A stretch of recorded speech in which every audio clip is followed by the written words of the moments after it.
E Deus é maravilhoso em permitir que nós participemos hoje presencialmente aqui do culto com as devidas precauções, os cuidados devidos, e a nossa profunda gratidão a Deus por estarmos vivos agora, por estarmos aqui na igreja. É um privilégio muito grande.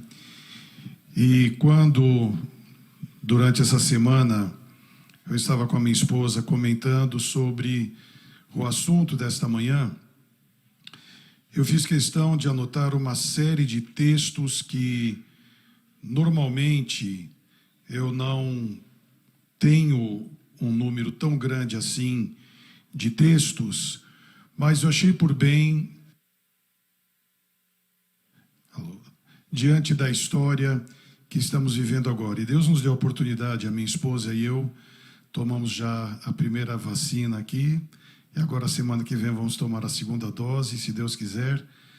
E Deus nos deu a bênção de conseguirmos essa imunização aqui nos Estados Unidos. Deus seja louvado. O título do assunto desta manhã, eu vou pedir que o nosso querido amigo do Media Center jogue aí na tela: Encontros Inusitados. Esse tema, Encontros Inusitados, foi tirado de algumas ideias que vieram à minha mente de encontros que seriam fora do comum, que não são normais, que não são típicos de amigos que se encontram toda hora, não são feitos em uma agenda ou em uma programação.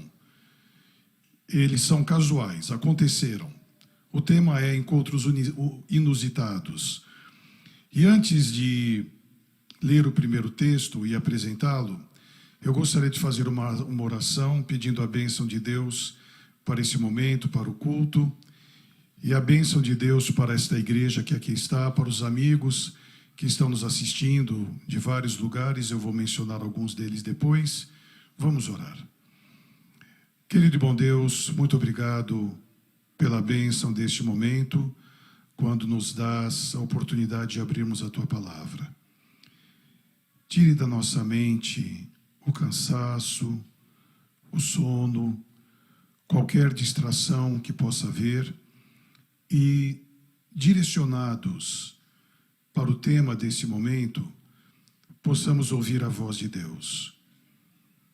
Ouvir a voz de Deus não é algo normal para o ser humano que diariamente procura fazer o que quer, dirigir-se para onde quer, dizer as suas palavras, ter as suas aptidões, o seu conhecimento, a sua orientação.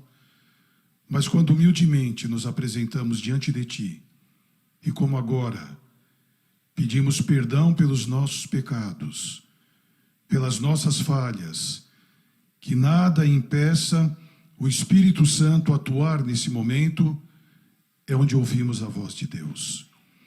Que fale profundamente ao nosso coração, em nome de Jesus. Amém.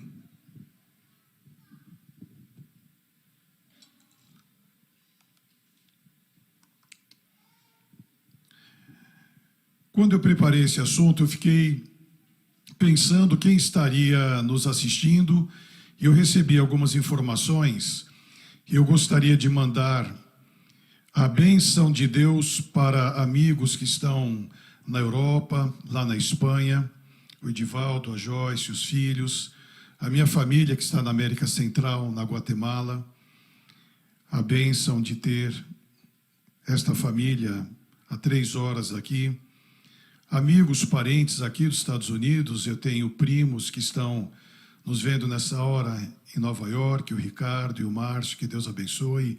Primos em Washington, no Oregon.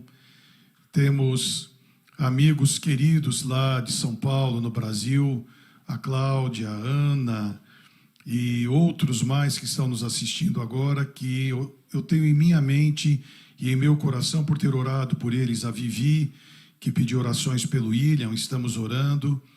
E quando falamos de encontros inusitados, eu vou dar uma ideia do que eu penso sobre isso. Na minha adolescência e juventude, eu joguei muito basquete.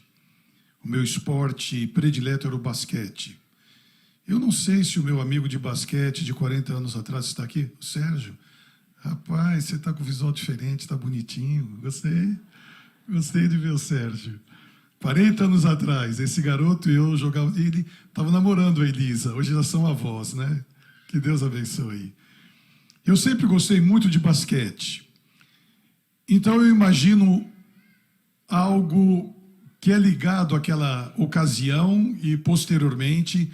O jogador de basquete que eu mais aprecio, que eu mais gosto, que está ligado à forma que eu imagino eu poderia ter um dia, que é impossível. Para mim, o melhor jogador da história chama-se Michael Jordan. Não sei se vocês concordam ou não, há muitos outros hoje, no passado. E quando Michael Jordan roubava uma bola de ataque e vinha sozinho, eu me recordo que ele fazia uma bandeja e ele voava do início do garrafão, ele voava no ar, enterrava a bola, e há uma foto dele muito linda, ele no ar, a cabeça dele acima do aro, e ele com o rosto de lado, mascarado como era, não é? Com o rosto de lado e com a bola na mão, e depois ele dá aquela encestada espetacular. Com a língua para fora. Exatamente. A foto está na internet. A foto eu não trouxe. Não sei quantos já viram, mas é uma foto lindíssima, icônica. Eu imagino a cena, porque eu estive algumas vezes aqui assistindo o Miami Heat, inclusive meu primo, o Tony, que está aqui, nós estivemos juntos. E quando eu menos esperava, eu estava lá. Let's go Heat! Let's go Heat! Não é assim o grito de guerra do Heat? Tento imaginar o Jonas Pinho, eu, que vos falo. Estou entrando em uma loja e a hora que eu abro a porta, o Michael Jordan está saindo. E ele me dá um abraço e fala, Jonas, my brother. Aí eu forcei a barra, né? Aí eu falo, mas que alegria encontrar com você. E ele diz, não é um encontro. Eu vim aqui porque eu sabia que você estaria aqui e eu vim me encontrar com você. Não é inusitado? Dá para acreditar numa história dessa, num sermão, onde um pastor faz uma parábola? Esse é um encontro inusitado. Qual seria o seu encontro inusitado com alguém que você admira? Das artes, da literatura, da política? Ainda há bons políticos. Não devemos desanimar, não vamos entrar no mérito, mas Deus tem pessoas, como nos dias de Jesus, havia um senador famosíssimo que segurava ali para o sinédrio não apressar a morte de Jesus. E aquele homem que nós conhecemos como Nicodemos teve um encontro inusitado com Jesus. E quando Jesus morreu, ele dedicou toda a riqueza dele para a igreja que estava iniciando. Tornou-se pobre dos bens deste mundo e rico dos bens espirituais. Eu anotei aqui alguns encontros inusitados que eu gosto muito, vindos da palavra de Deus. Foram inusitados para a pessoa que recebeu, mas não por Jesus. Jesus era um homem guiado pelo Espírito Santo. Quando você lê no livro Desejado de Todas as Nações, que ao levantar cedinho, Jesus em oração rogava ao Espírito Santo que direcionasse onde ele deveria ir. Jesus não andava com seus discípulos por um acaso. Eu vou usar respeitosamente um termo jovem, para os jovens entenderem. Jesus não ia em nenhum lugar de bobeira. Cheguei aqui. Não. Ele estava no mar da Galileia, havia um propósito. Ele estava na sinagoga, havia um propósito. Ele estava visitando pessoas, havia um propósito. E na manhã, quando ele levantava cedo. ele orava e dizia ao Espírito Santo: diga onde eu devo ir. Eu vou dizer uma coisa para vocês, que não é só com Jesus, e nunca apenas com Jesus que isso acontecia, porque ele disse claramente que o Espírito Santo seria dado ao ser humano de uma forma a fazer coisas maiores do que ele fez. O que poderia ser maior do que Jesus fez quando ele mesmo diz essas palavras? Não há milagres maiores do que ele pode fazer, ou ele pôde fazer. Não há uma virtude santa, pura, que brotasse dele, inerente a qualquer ser humano. Não, mas em questões geográficas, em lugares onde ele não foi, os discípulos poderiam fazer coisas maiores, indo para outros lugares, começando por Jerusalém, Galiléia, Samaria e até os confins da terra. Tanto é que Paulo escreveu: o evangelho que eu prego é conhecido em todo o mundo, e era o ano 62 da nossa era. O evangelho que eu prego é conhecido em todo o mundo, e esse cristianismo tinha 30 e poucos anos, e hoje, quase 2 milênios depois, eu posso afirmar que mais da metade da população do mundo não conhece esse evangelho. Se pegarmos apenas 2 países, a China e a Índia, nós chegamos perto de 3 bilhões. O mundo shintoísta, budista, islâmico, quantos bilhões de pessoas há? Como esse evangelho pode ser pregado por todo mundo, a não ser pelo poder do Espírito Santo, através do derramamento da chuva serôdia, que é chamado de alto clamor, última grande final pregação. E Jesus, então, ao orar e pedir que o Espírito Santo direcionasse ele naquele dia, ele levantou-se de sua oração, e o Espírito Santo disse: vá até Jericó. Linda, bela cidade das palmeiras. Vá a Jericó. Mas não especificamente a cidade. Esse relato, eu vou citar os textos, está em Lucas, capítulo 19, versículo 1, versículo 1 em diante, até o 10, do livro de Lucas. E Jesus levantou e passou a largo da cidade, passou fora da cidade, e ele pega um caminho onde existia árvores, e enquanto o Espírito Santo diz para Jesus que ele deveria ir para Jericó, o Espírito Santo diz para Zaqueu: Jesus vai passar por aqui. Suba naquela árvore e fique ali esperando. Aceite, queridos amigos, queridos irmãos, meu querido amigo Ciro, que você está me ouvindo aí onde você estiver, em São Paulo. Aceite que o Espírito Santo, quando orienta este encontro, ele fala com ambas as partes. E o Espírito Santo disse para Zaqueu: suba naquela árvore que Jesus vai passar por aí. Um encontro totalmente inusitado, porque Zaqueu não sabia que ao passar embaixo da árvore, Jesus olharia e não diria: ô meu, ô cara, ô sujeitinho, pequenininho, desce daí. Jesus chamou pelo nome: Zaqueu, desce daí, porque eu tenho um projeto com você. Eu vou hoje na sua casa. Um encontro totalmente inusitado. Não era esperado por Zaqueu, mas era já no coração de Jesus elaborado para a agenda daquele dia. E a Bíblia diz claramente no livro de Lucas, no capítulo 19, que naquele dia Zaqueu levantou-se e deu o seu testemunho de entrega, e as palavras de Jesus são pertinentes para você, para mim, para você que me ouve. Jesus disse: hoje entrou salvação nesta casa. Hoje entrou salvação nesta casa. As palavras de Jesus, quando Zaqueu abriu seu coração: a salvação não é para amanhã. A salvação não é um projeto para eu fazer hoje à tarde.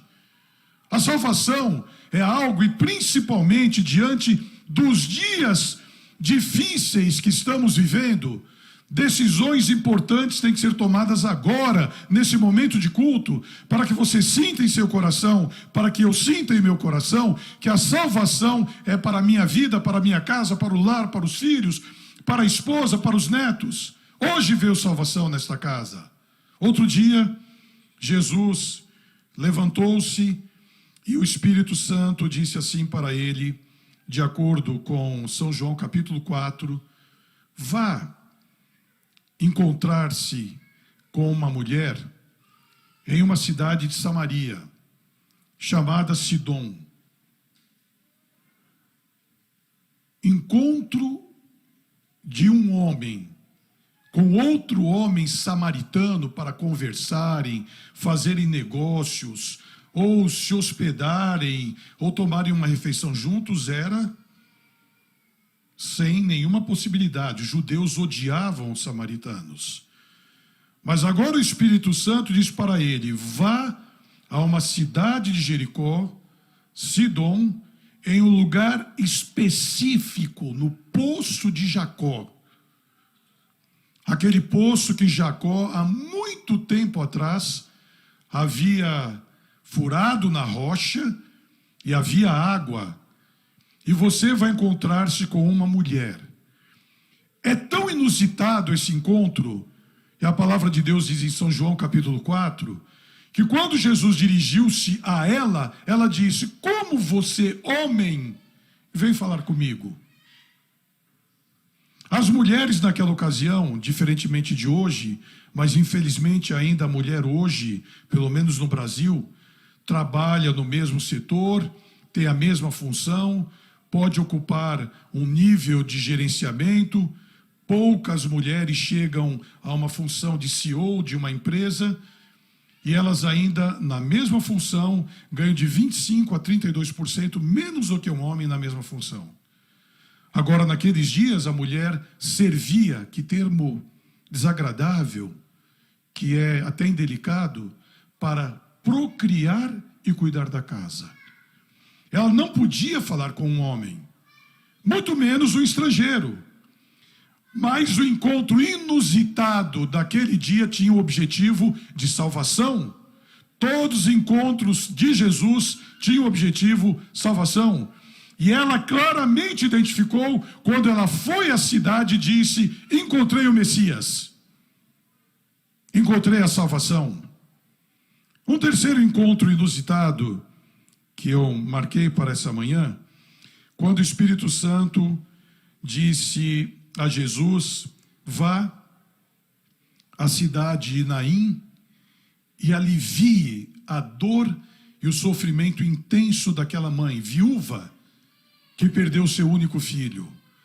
Uma mulher viúva, não tendo seu marido, e sem filho ou filhos, homem, ela era totalmente desprezada e colocada de lado naquela sociedade.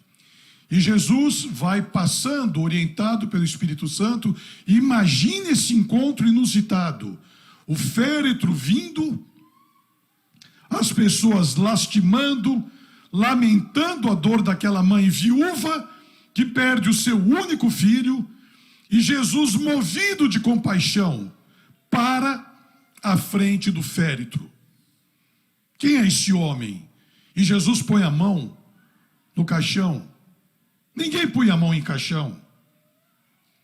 E quando a Bíblia e a palavra de Deus apresenta desse encontro inusitado da ressurreição do único filho da viúva de Naim, Lucas, no capítulo 7, versículos 11 a 17, e ele põe a mão naquele jovem e ordena que ele volte à vida, e ele sentou-se e começou a conversar.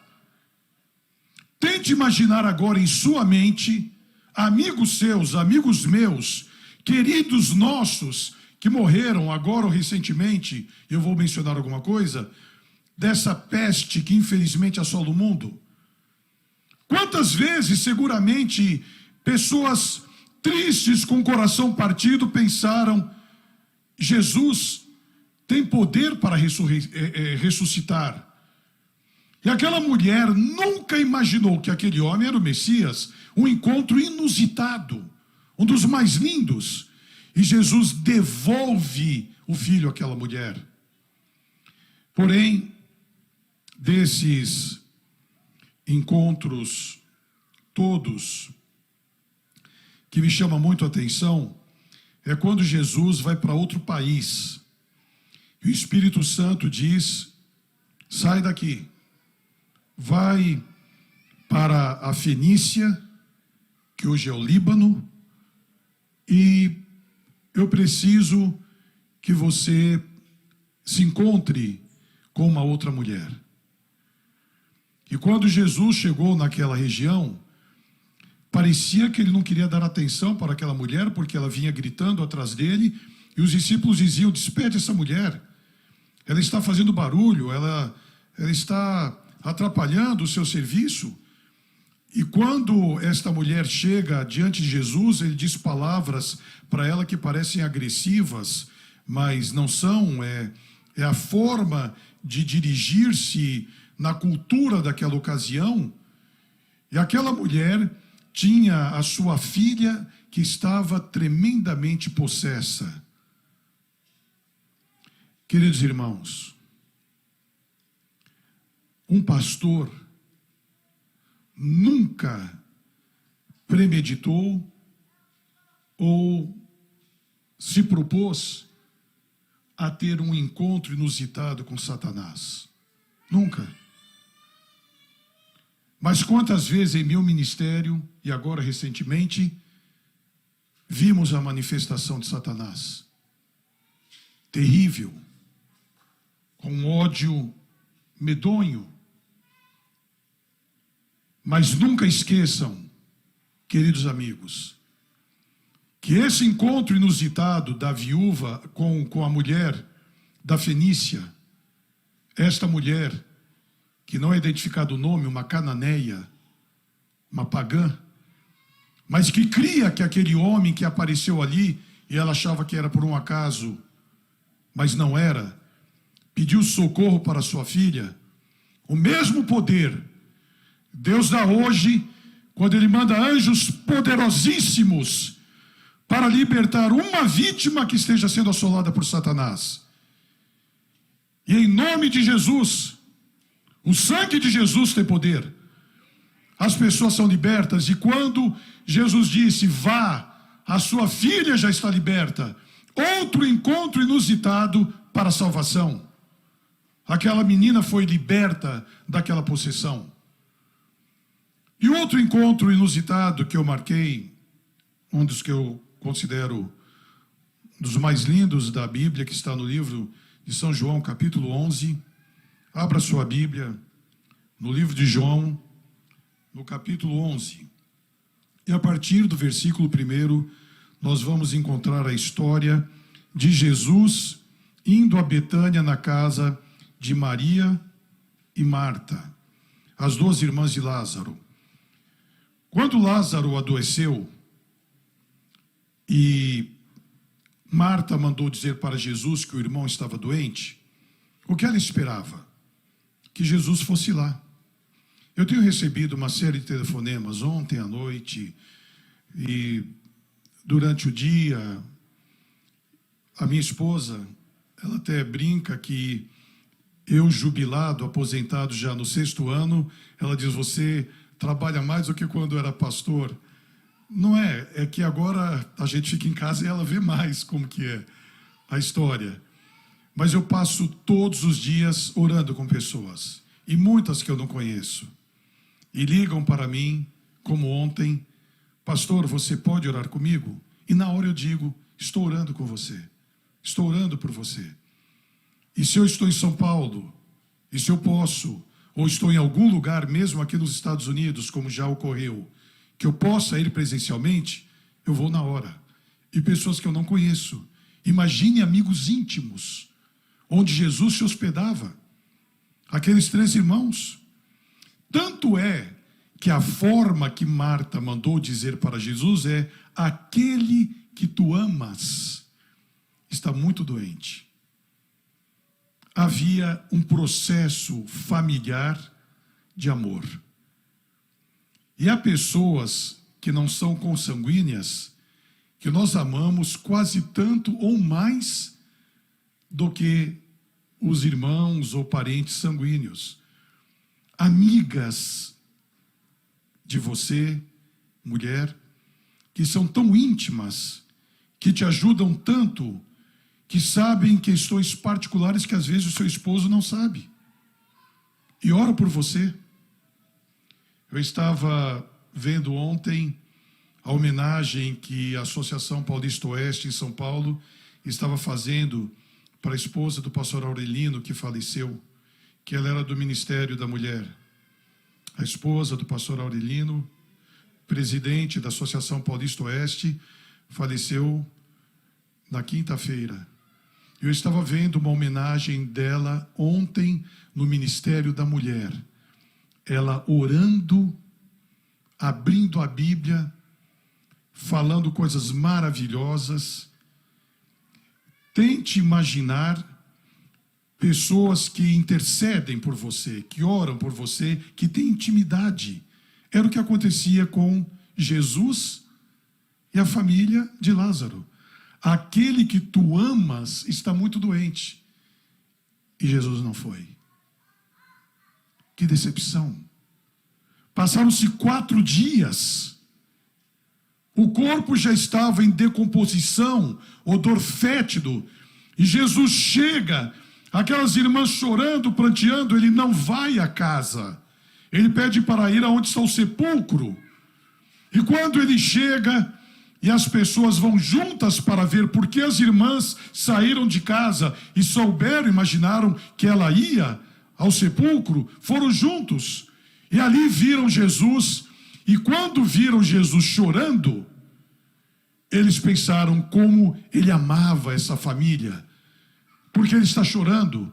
Mas Jesus estava chorando de tristeza pela incredulidade deles, porque a palavra de Deus diz que Jesus sabia o que ia fazer, quando para aquele encontro inusitado, o Espírito Santo disse para ele: vá hoje a Betânia. Não há 4 dias atrás, não no dia do funeral, 4 dias depois, vá a Betânia. E a palavra de Deus aqui, em São João, no capítulo 11, no versículo 11, assim falou Jesus a seus discípulos e depois disse-lhes: Lázaro, nosso amigo, dorme, mas vou despertá-lo do sono. Antes de Jesus sair, ele já sabia o que ia fazer. Então ele não estava chorando porque Lázaro estava morto. É óbvio. Ele sabia que ia ressuscitá-lo. Ele estava chorando pela incredulidade do povo. E Jesus, em um lugar alto, em outra ocasião, olhando para Jerusalém, triste Jerusalém, Jerusalém, que mata os profetas, aqueles que te são enviados. Quantas vezes eu quis trazer vocês aqui embaixo dos meus braços, como uma galinha põe os seus pintainhos embaixo das suas asas, aconchegando, e tu não quisesses. Ai, se soubesses a ira que virá sobre você. Jerusalém, Jerusalém. E Jesus, triste. Por ocasião da Santa Ceia, todos contentes, era a festa da Páscoa, e Jesus chega com os olhos marejados de lágrimas, triste, e faz uma repetição: com desejo, desejei comer essa Páscoa convosco antes que padeça. Triste. E ali Jesus está chorando, mas pela incredulidade das pessoas, ele pede que tirem a pedra. E ele diz com voz poderosa, voz firme e alta. A Bíblia diz que ele falou com voz alta. E a palavra de Deus, ao dizer com voz alta, tem um significado. E ele disse: Lázaro, sai para fora. E a Bíblia diz que ele estava manietado em seus braços, em suas pernas, em seus pés, com um lenço no rosto. E aquilo, quando abriram, tiraram aquela pedra da rocha que cobria aquele sepulcro, o odor veio para fora. E quando Jesus diz: Lázaro, sai para fora, o vigor da vida é retomado. Um encontro inusitadíssimo, a ressurreição de Lázaro. E isso traz à minha mente questões ligadas ao final da história deste mundo que eu anotei referente ao livro do Apocalipse. E o termo ou as palavras para o maior encontro inusitado da história que o apóstolo João menciona, principalmente nos capítulos 20, 21, 22 do Apocalipse, tem uma correlação com Gênesis de 1 a 3, onde ali, em Gênesis de 1 a 3, Deus faz a criação do nada, e do nada Deus restaura o Éden, a vida do ser humano. E eu procurei marcar e analisar para esse encontro inusitado que a volta de Jesus nos oferece, algumas coisas que nós não teremos nos céus, que nós não teremos. Nós sempre nos lembramos do que vamos ter, do que Deus preparou para nós, que a nossa mente não consegue assimilar, o que o olho não viu, o que o ouvido não ouviu, a mais bela música, a mais linda sinfonia, o mais belo lugar que os meus olhos puderam ver, e jamais subiu ao coração do homem as coisas que Deus tem preparado para os que o amam. E o apóstolo Paulo escreveu em Coríntios: não sei se no corpo ou fora do corpo, eu não sei se por visão ou fisicamente eu fui arrebatado ao terceiro céu, morada de Deus, e vi coisas que eu não consigo dizer, nem são lícitas dizer. Então, nós temos informações na Bíblia do que teremos nos céus, mas eu anotei algumas que não teremos.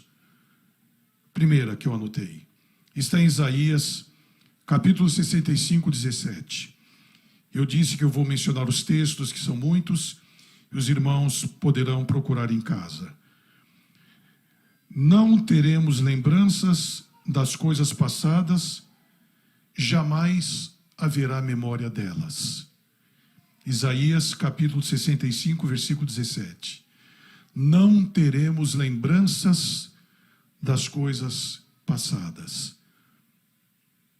Você e eu não conseguimos nos esquecer da traição, da agressão, da violência, algo que fizeram contra os filhos, ou contra o cônjuge, ou contra a família. Pecados que eu mesmo cometo. E com a graça e misericórdia de Deus e a transformação que a volta de Jesus dará ao ser humano, não teremos lembranças do que aconteceu aqui na terra. Deus quer que as famílias estejam reunidas nos céus, mas se porventura o filho não quiser ir, que a escolha individual é opção própria, se o cônjuge não quiser ir, se o amigo mais íntimo não quiser ir, eu não terei lembranças nos céus que me trará dor ao coração, mas somente eu direi: honra e glória a ti, ó Deus, porque justo e reto és, porque julgaste com equidade, com equilíbrio os povos da terra. Então nós não teremos lembranças do passado. Outra coisa que nós não teremos no céu: não haverá sol nem lua. Apocalipse 21, 22. Não haverá nem sol nem lua. E obviamente não haverá noite. E esta parte que não haverá noite está em Apocalipse 22, 5. E que não teremos sol, Apocalipse 21, 22. Não haverá sol, não haverá lua e não haverá noite. Como vai ser? Não sei. Não adianta especular. O que nós temos aqui chama-se revelação. Está aqui na palavra de Deus. O que partir disso é especulação. E foi a especulação que deu origem ao espiritismo moderno. Aquelas batidas na porta, aquelas duas irmãs aqui nos Estados Unidos. Não haverá no céu, e é o meu desejo em Apocalipse, capítulo 7, 16, o mal terrível que assola a humanidade da fome e da sede não haverá no céu. E está identificado em Apocalipse 7, 16, que não haverá nem fome nem sede. Hoje, enquanto vos falo, aproximadamente 800 milhões de pessoas no mundo estão passando fome ou sede. Por mais que possamos produzir, e muitas toneladas de alimentos são jogados fora por dia, nós temos aproximadamente 800 milhões de pessoas que passam fome. Olha que extraordinário. Não teremos mais fome nem sede. A minha esposa estava comentando comigo que alguns parentes de São Paulo dizendo que nunca viram tanta gente, em São Paulo especificamente, onde nós moramos, pedindo comida. Nos semáforos, nos supermercados, nas esquinas, pedindo comida. Não teremos mais fome nem sede. Apocalipse 22, 3 diz que não haverá maldição. Olha que coisa linda. Não haverá maldição. Não adianta, porque hoje quando alguém fala e te maldice e fala coisas pesadas, e por vezes nós encontramos o que está acontecendo no mundo como sendo uma maldição, mas no livro de Apocalipse, no capítulo 22, versículo 3, diz que lá não haverá maldição. Em Isaías capítulo 60, versículo 8, nunca mais se falará de violência nos teus muros, cidade de Sião, cidade de Deus. Nunca mais se falará de violência nos teus muros. Mas o que eu mais aprecio desse maravilhoso encontro inusitado, eu deixei agora para o final. Eu vou ler Apocalipse, capítulo 21, versículo 4. Apocalipse 21, versículo 4. Olhem quantos itens não existirão no céu, só no versículo 4. E Deus limpará dos seus olhos toda lágrima. Não vamos mais chorar. Nós temos chorado muito. Essa semana nós choramos. E Deus limpará dos olhos toda lágrima. E não haverá morte, pranto, clamor, nem dor, porque estas coisas passaram. E Deus enxugará dos olhos toda lágrima. Nessa quinta-feira, a minha esposa e eu recebemos uma das mais tristes notícias de toda a nossa vida. É onde a Bíblia diz, que eu acabei de apresentar, quando a irmã de Lázaro disse: aquele que tu amas está doente. Nós temos lá em São Paulo uma igreja que temos um carinho muito grande por ela. Uma igreja de irmãos muito queridos, simples. E há um casal, que o nome dele é Edson, e o nome dela Rose. Ele sempre foi ancião, e no período que eu estive lá como pastor, durante 5 anos, e depois de 5 anos que eu saí, o Edson e a Rose, um dos principais líderes da igreja, juntamente com Mário, outros irmãos, ali da igreja de Vila Guilhermina. E há quase 2 meses atrás, o Edson, a Rose e mais 3 famílias da igreja foram acometidas do Covid. Alguém chegou à igreja assintomático, nem a pessoa sabia, e passou para 4 casais. O único que foi para o hospital foi o Edson, que era, por sinal, o mais forte de todos. Professor de educação física, jogava futebol toda semana. E naquela primeira semana nós conversamos, eu falei com o Edson, ele lá do hospital, e eu aqui, está tudo bem, sexta-feira eu vou receber alta, vou para casa. E nós viajamos. No mês passado, a Agnes e eu, os primos, o Tony, a Bruna e os filhos, passamos 2 semanas na Guatemala, onde o meu irmão, o Eliseu e a família que nos assistem, moram lá. Meu irmão é médico naturista, está lá há 42 anos. Passamos 2 semanas e, nesse período, o Edson foi entubado. E nós começamos, então, a orar todos os dias pelo Edson. Eu mantinha contato com a Rose todos os dias. E o Edson ele ficou 4 semanas entubado, estava estável, e começou a melhorar nessa semana. E a minha esposa e eu começamos a agradecer a Deus pelo milagre. O Edson está melhorando. Na quarta-feira, ele teve um sangramento no intestino, e na quinta-feira à tarde ele faleceu. E quando nós recebemos a notícia do falecimento do Edson, o nosso coração sofreu muito, apertou muito. E ontem à noite, nós estávamos ligando para a Rose, a viúva, conversando com ela, e eu disse para ela: Rose, nós oramos pelo milagre da cura do Edson. É bíblico orarmos pelo milagre. A Bíblia diz que nós devemos pedir um milagre. Deus nos orienta a assim fazê-lo. E eu disse para ela: Rose, Deus realizou o milagre. O milagre do Edson foi a sua salvação.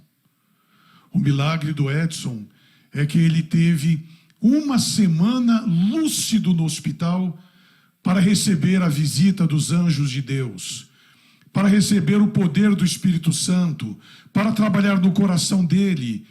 E ele descansa agora como um troféu preciosíssimo para a volta de Jesus. E queridos irmãos, amigos, família que estão me ouvindo, nesse que vai ser o maior encontro inusitado de todos os tempos, vai chegar o momento que o nosso Salvador, sob a orientação e a linha de acordo que existe entre a Trindade, Deus Pai, Deus Filho, Deus Espírito Santo, Jesus dirá para os bilhões de anjos, porque eu concluo que há bilhões de anjos nos céus, porque se eu fizer uma conta matemática de Apocalipse que diz que Jesus virá com milhares de milhares, miríades de miríades, e uma projeção exponencial de milhão, nós chegamos a bilhões. Jesus vai dizer para bilhões de anjos: vamos para a terra. Vamos acordar o nosso amigo Edson, ele dorme. Vamos acordar o nosso amigo Edson, ele dorme. Vamos acordar o nosso amigo que vê na sua mente o seu pai, a sua mãe, filhos, queridos, amigos que descansam. Tenha eles em mente agora, como eu tenho dos meus pais, dos meus avós, tios, primos, queridos que descansam. Vai ser o encontro mais inusitado de toda a história. Não haverá algo mais lindo, mais precioso do que isto. Quando Jesus vier com bilhões de anjos, a Bíblia diz: houve silêncio nos céus. Por que houve silêncio? Porque todo o séquito real vai sair com Jesus. Os anjos virão todos com ele, não ficará nenhum. E para buscar os seus remidos que descansam, e nos ares, para esse encontro inusitado, Jesus vai chamar os seus filhos, como ele disse para Lázaro: Lázaro, sai para fora. E esse chamado é apresentado como o soar da última trombeta.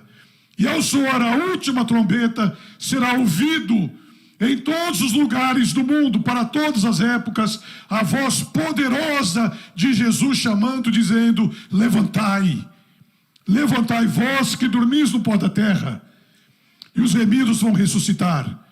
De todas as partes do mundo, os cemitérios vão começar a pipocar.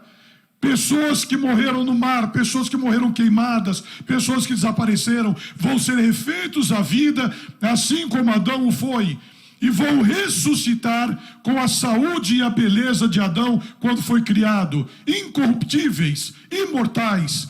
E os que estiverem vivos serão transformados. Este é o maior encontro inusitado de toda a terra, de toda a história, porque da mesma forma que o apóstolo João começa o livro de Apocalipse, em Apocalipse capítulo 1, versículo 1, eu vou mencionar Apocalipse 1, capítulo 1 e Apocalipse 22, 13. Ele começa e termina o Apocalipse dizendo: eu sou o alfa, o ômega, o princípio e o fim.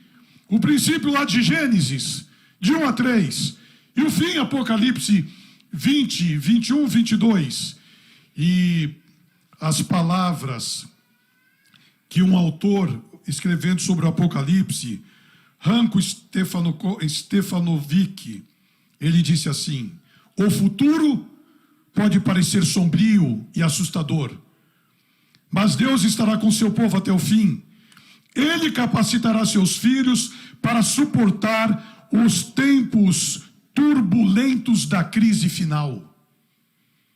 Deus capacitará os seus filhos para este momento turbulento que estamos vivendo, porque o livro do Apocalipse termina, e a Bíblia termina com a seguinte bênção, e assim termina o livro do Apocalipse no capítulo 21, no capítulo 22, versículo 21. A graça do nosso Senhor Jesus Cristo seja com todos vós. Amém. A graça, o poder da salvação do nosso Senhor Jesus Cristo seja com todos vós.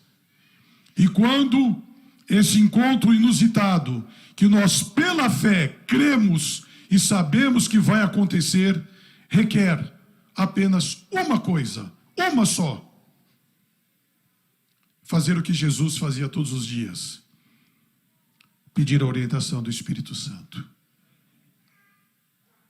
E ouvirás por detrás de ti uma voz dizendo: este é o caminho, vá por ele, mas por favor, meu filho, não te desvies nem para a direita nem para a esquerda. Eu quero orar agora, terminando esse culto, e devido à condição que estamos aqui na igreja, e você que está aí em casa, eu quero orar pedindo a bênção de Deus para você e eu estarmos nesse dia, quando o maior encontro inusitado da história vai ocorrer. E você pode pensar: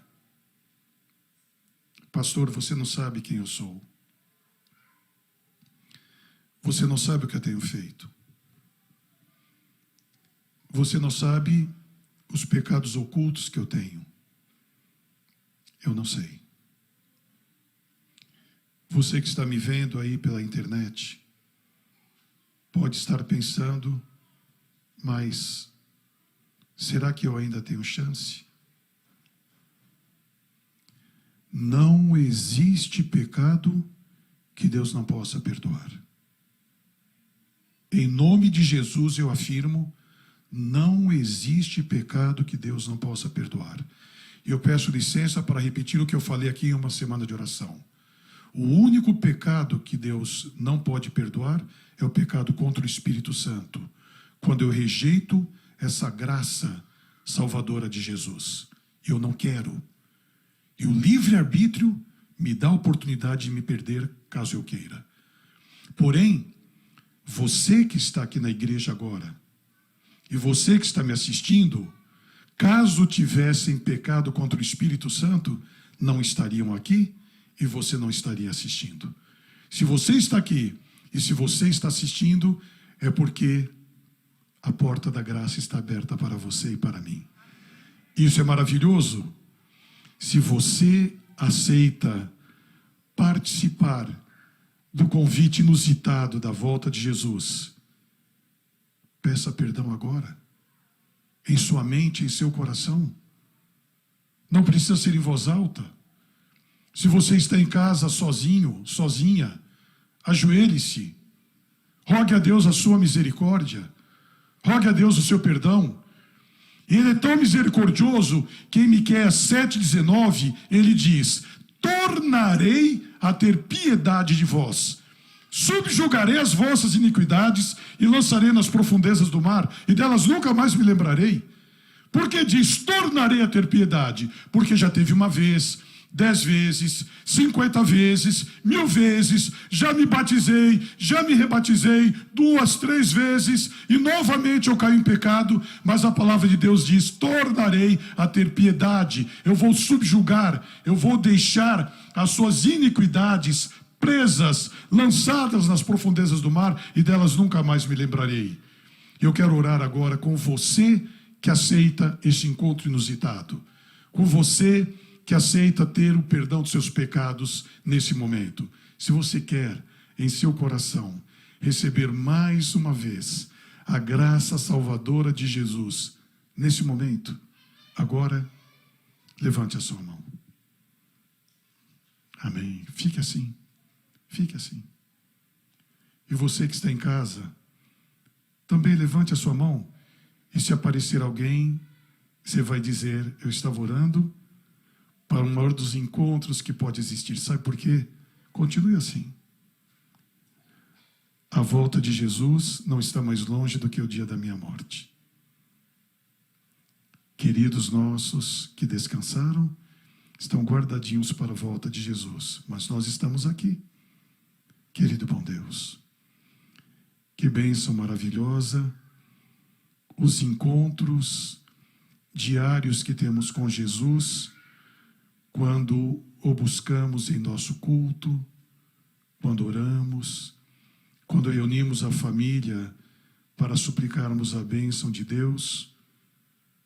Mas muitas vezes isso não é possível, a correria é muito grande. Há tantas coisas que magoam o coração, que trazem um distanciamento devido a questões tão fortes na mente. Cure, ó Pai, estes filhos pela graça maravilhosa de Jesus. Tu sabes, bom Deus, daquela moça que manteve contato comigo ontem à noite, que precisa muito da cura para situações tão atípicas que estão acontecendo em sua vida. Onde ela estiver agora, bom Deus, coloque a sua mão de poder em sua vida. Ao levantarmos agora a nossa mão e aceitarmos essa graça maravilhosa de Jesus para o maior de todos os encontros inusitados da história desta terra, que tenhamos o perdão de nossos pecados, a alegria da salvação e voltemos a sorrir. Abrace estes teus filhos queridos. O amor maravilhoso desse Salvador bate mais uma vez à porta do nosso coração.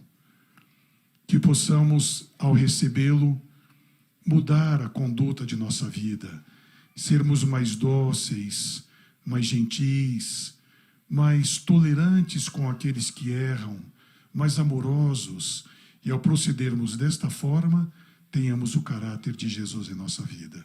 E quando Ele voltar, e Ele nos chamar pelo nome, se porventura estivermos descansando, que ressuscitemos incorruptíveis. Se estivermos vivos, que sejamos transformados, mas essa graça nos dê a bênção do mais lindo dos encontros inusitados, vermos Jesus nos ares e subirmos com Ele e para sempre habitarmos este lar de amor. São bênçãos que suplicamos agradecidos e em nome e por amor de Jesus. Amém. Que Deus te abençoe, meu querido amigo, meu querido irmão. Que Deus abençoe a querida igreja, que Deus abençoe você, internauta. Fique na paz de Jesus. Que Deus a todos abençoe. Amém.